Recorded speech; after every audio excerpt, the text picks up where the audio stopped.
this is how to set your default currency in your Google Sheet. So as you can see over here, I have some money numbers. Initially in this table, they are formatted as dollars, and over here formatted as euros.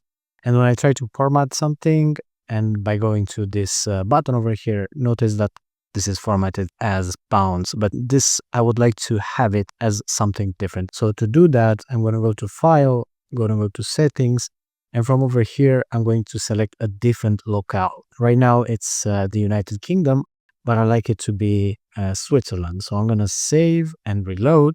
And right now, when I will try to format something as number, notice how this is with the symbol of the Swiss franc. So now every time I will add some money figures, I will be able to format it as that. This, however, will not change the current currencies that you already have. So if you want to change them, you would have to do that manually, such as I do it right here. So this is pretty much how to do it. Let me know if this helped you. Thumbs up the video if it was the case.